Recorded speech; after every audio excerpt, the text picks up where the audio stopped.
Welcome back and let's get started. Okay, so I know you have to be wondering, what is an enlightened relationship? So let me explain. Everybody's looking for this dream relationship, and so we're here to dispel some of the myths about what relationships really are, but we're also here to give you some hardcore tools. So what is it that we're looking for an enlightened relationship? Well, the relationship's not enlightened, you are. And that's really what the key is. And so the best way to describe it is kind of like if you took having a soulmate and you mixed it with being prepared for the type of relationship that you want and had the tools that you need. And so what does that mean? It's like, well, a lot of times people think, oh, I'm searching for my soulmate. But unfortunately, even if you find one, it doesn't mean that your relationship's going to work. It doesn't mean it's going to be happy. It doesn't mean it's going to last. And why is that? It's because having a deeper level connection with somebody is awesome. But if you're bringing all your old baggage into the relationship and all your old patterns and you're not in a good place yourself, then there's really no way you can have a happy, joyful, functional relationship with anybody, not even a soulmate. And really you do need both people to be at that place. And that's really what being enlightened is about. It's about being prepared. That's why I said soulmate plus prepared plus the tools. It's about getting yourself prepared to be the partner that your ideal partner would need. And a lot of us can, make all these lists of qualities we want in our ideal mate, but half the time we're not prepared to actually be the person that would be a match for them. And so that's what we mean about being prepared. And that's really a majority of what this course is about. And then, of course, you're going to need certain tools. Just like anything else you do in your life, whether it's going to college or at your job or driving a car, you need certain tools in order to do the things that you want. For those of you who are parents, it's the same way. So you can just kind of make it up as you go along, but there are certain tools and strategies that have been proven to work and that are effective and that can really make your life a lot easier. And that's what we're here to do. So the whole attracting your soulmate thing, that part, if you have one, that's awesome. If you don't yet, that's still awesome, because this is your time now to focus on yourself. And that's what the Enlightened Relationship program is about. And of course, we're going to be helping you reflect on your relationship or your past ones. And, think about the person that you're with and the dynamics of that. But really, it's all about you.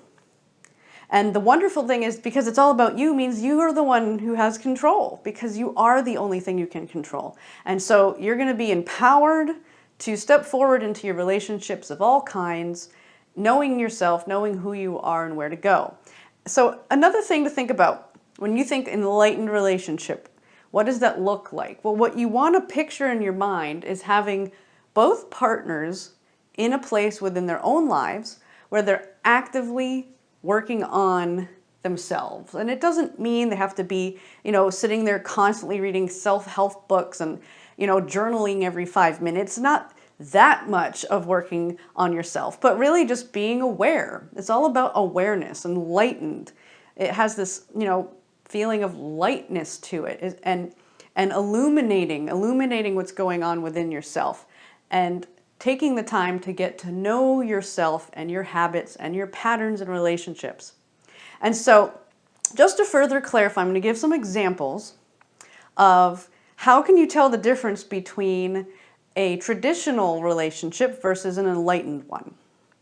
So the first thing you want to look at is the characteristics of what does the situation look like? What does the relationship look like as far as perhaps living environment? So in a traditional relationship, most people have a shared living environment. There are certain things that they do together on a regular basis, usually routine. They share certain things in their lives, but what differentiates an enlightened relationship is that it's beyond just being in the same space. They also tend to really truly share the same interests. They tend to share a lot of time together. And the reason why that's usually different is because a lot of times in a traditional relationship, you don't share the interests with your partner. And a lot of times people don't want to spend that much time together. So that's one really good way of differentiating whether you or someone else is in a traditional or an enlightened relationship. So another differentiating factor is if I was in a relationship and I wanted to improve my relationship, which of course anybody can improve a relationship, even if they're not soulmates, if it's not enlightened, anybody can have a satisfying, functional relationship if they work at it. But not everybody is ready for an enlightened relationship. So how would you tell the difference? Or what would you do differently? So if you were not in an enlightened relationship, in order to improve, you would need to do a lot of work learning new skills for like communication, or perhaps, building intimacy in the relationship. You'd have to do a lot of inner work to learn your own triggers and to reprogram your unconscious mind. Of course, we're going to do that too in this course. But to have an enlightened relationship and improve, it's so much more than just learning kind of the tricks to the trade. It's about sharing a life vision and actually talking about it and creating in your minds together what it is that you want in your life. It's about doing things, not just spending time together, but truly developing your connection. So by developing your connection and vision together, you improve your relationship, which is one step up from where somebody who's in a traditional relationship would actually be able to do, because they're still so distracted by their triggers and by their patterns, and they're just not ready yet. Another differentiating factor is the way that you form the attachment with your partner. So most of the time, in a traditional relationship, the attachment is formed because of need. A lot of times it's unbalanced. So whether it's one person needs the other at an emotional level, if they have, needs for physical assistance, if they are financially dependent on the other person, if they feel because of what society or their parents or their families tell them that they're obligated to be with this person, whatever it is, there's often an imbalance where there's need. And sometimes it's codependent. Both people need each other. And it doesn't mean that there's not a sense of like, well, I need you in my life to some level if you're in an enlightened relationship, but that if it really came down to you don't need that person, you can survive on your own. Because enlightened relationships are based on want. It's like you come home and your partner's there and with every fiber of your being that they are there because they truly and absolutely want to, not because they have to. And there's a whole other level of attachment and love involved in that. So another way of telling the difference is when you look at what roles you play.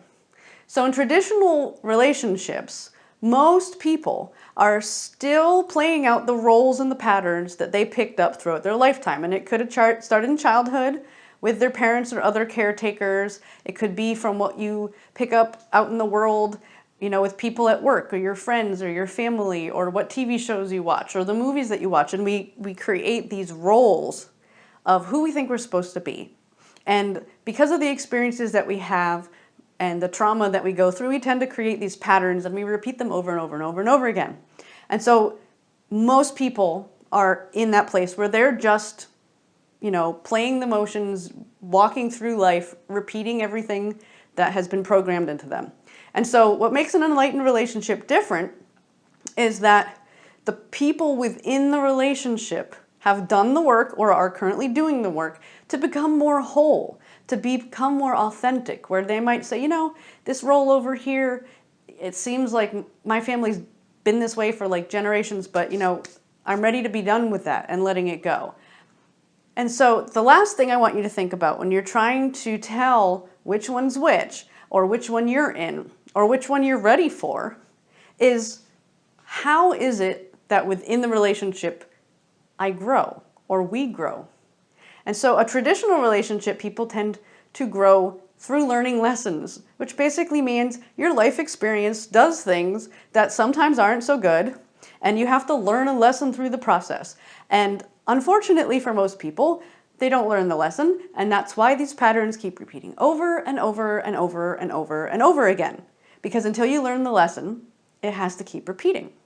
Now, in an enlightened relationship, you are aware enough to be able to, one, learn the lesson the first time, and two, you probably already worked through the lessons, and three, that as it's happening, you're noticing that what's happening. And so instead of just being on autopilot, you get to consciously choose to grow. You get to sit down with your partner and you can say, okay, well, what is it that we need with each other right now to take us to the next level? And whether that be spending more time in nature together, or going on a trip somewhere, or doing date night, it comes from a completely different place than trying to do any of those things when you're still in those automatic programs that we've been taught and we've been, ingrained within us.